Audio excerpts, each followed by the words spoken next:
This is Mercer Bullard, Director of the Business Law Institute at the University of Mississippi School of Law. This video is part of our series on the basics of accounting. It covers the elements of the statement of cash flows.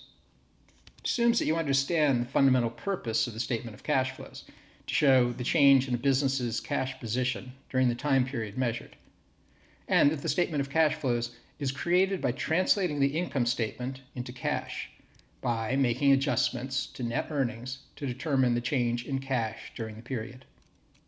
To illustrate, here's an income statement for GE, and here is GE's net earnings in 2014. Let's put the income statement in the lower right corner with its net earnings circled. This is GE's statement of cash flows for the same period as the income statement. The net earnings from its income statement goes to the top of its statement of cash flows. We then make a series of adjustments to net earnings to translate it into cash. Adjustments to net earnings on the statement of cash flows generally fall into three categories: operations, investing, and financing. Here's a bar chart from GE's annual report that breaks out each category of cash flows separately. In our first video, we covered one part of cash flows from operations, operating receivables. And we developed a rule of thumb as to how net earnings must be adjusted to reflect operating receivables. The rule of thumb is that net earnings must be adjusted by the change in receivables during the year. You should recall that this is an inverse relationship. In other words, when receivables rise, that amount is subtracted from net earnings. When receivables fall, that amount is added to net earnings. Let's think about how we would treat expenses and start with payables. As with receivables, net earnings are adjusted by the net change in operating payables. But payables are different because the adjustment to net earnings is in the same direction as the change in payables. If payables rise, we add that amount to net earnings. If they fall, we subtract that amount from net earnings. This makes sense because when new payables are created, that amount is deducted from net earnings, so it needs to be added back in the statement of cash flows. In contrast, when payables are paid off, cash is reduced by this and not reflected in the income statement, so we need to subtract it from net earnings. Here's an illustration. We start the year with $50 in payables. The business creates $100 in new payables, while paying off $50 in old payables. This results in a net increase in payables of $50. Moving over to the statement of cash flows, we begin with $50 in net earnings that we get from the income statement. Add $100 to reflect the new payables, subtract $50 of paid off payables, which gives us a net change of plus $50 in payables to be added to net earnings.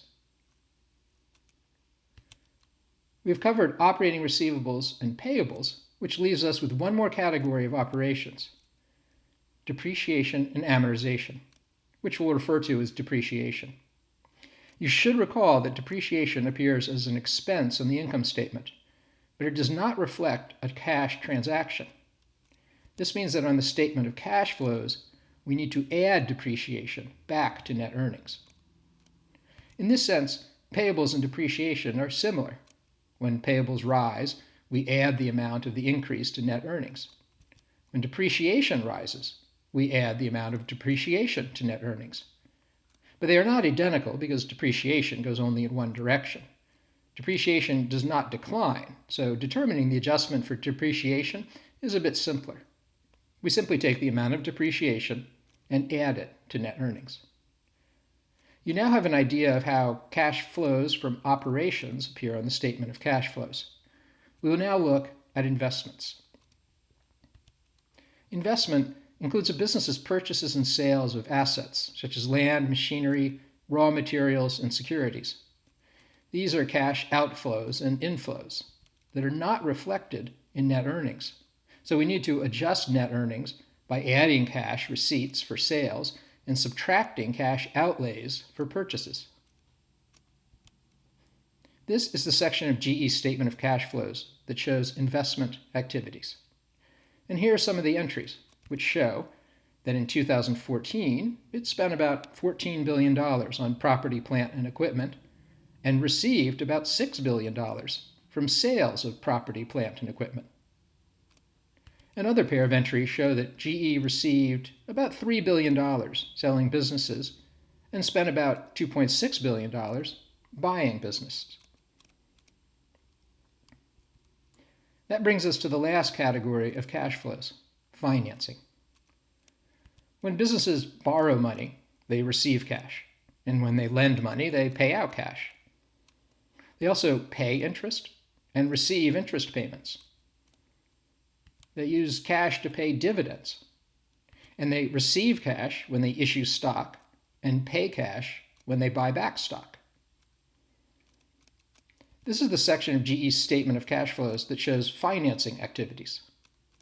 This entry shows that in 2014, GE paid off about $6 billion in short-term debt, more than it borrowed in short-term debt.